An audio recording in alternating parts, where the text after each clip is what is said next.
Hey guys, it's Warren here with Copeland Small Engine Repair. Welcome back to my channel. If I look like warmed over dog craps because I've been working in 103-degree heat all day, I'm about to pass out. But today is just a little shop tip. Most of you guys have been mechanics for a few years. I already know this. Some of you may not. But there's one rule.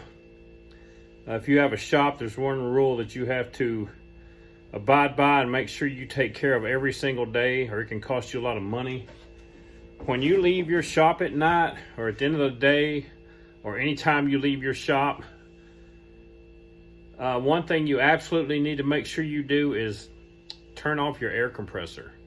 Turn it off, turn the power off to the outlet it's plugged in, whatever you want to do. And that's because the way an air compressor works is when an air compressor gets down to a certain pressure, it will kick on and it will run until it fills back up to a cutoff pressure and it will stop running.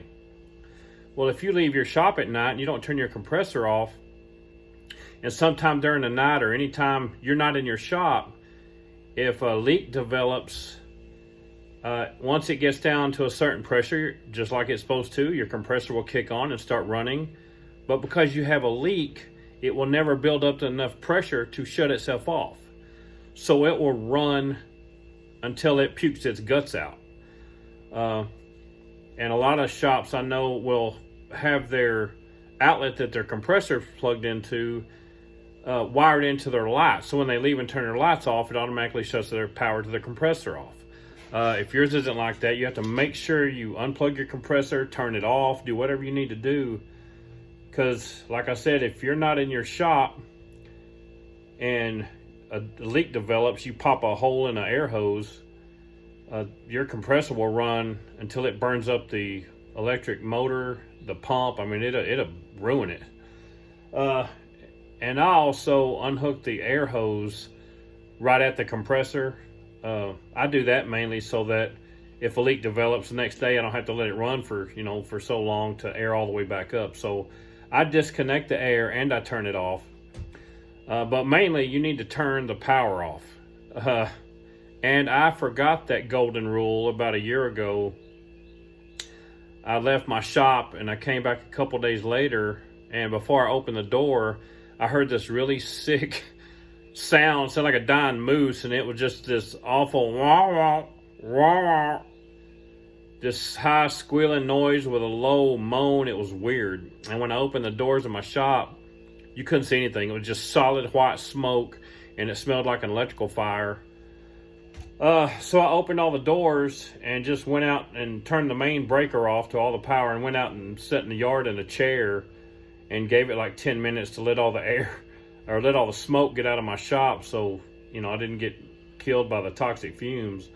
But once I got inside my shop, I walked over to my compressor and it was done. It was cooked, man. I don't know how long it run. It may have only popped the hose, a few hours before I came back.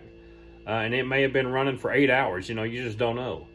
But right at it had popped a hole in the hose. Right where it connects to a tool, it popped a hole in it right here. A little bubble had formed and burst and made a leak. And I had forgotten to turn the power off to my compressor, and it was sizzling. I mean, it sounded like bacon cooking. It was cooked. And I let it cool off. I didn't touch it. I let it cool off. And the next day I got to tinkering with it to see, was it salvageable. The electric motor was fried. I mean, it was melted. The pump was done. The cylinder, pistons, I mean, it just did a number on that thing. So my tip for today is, no matter what kind of press you got, a little cheapy 20-gallon roll around, whatever you got, when you leave your shop, I don't care if it's for an hour to go eat lunch, turn your compressor off, because it can be very expensive. Mine was a nice 60-gallon upright air compressor, and now it's junk. I've still got it here. I got a little like 30-gallon, and I plumbed it into the 60-gallon just so I have that storage. But it really cooked my compressor. So when you leave your shop, turn your compressor off. Unplug it or wire it into an outlet that turns off when you turn the lights off, whatever you got to do.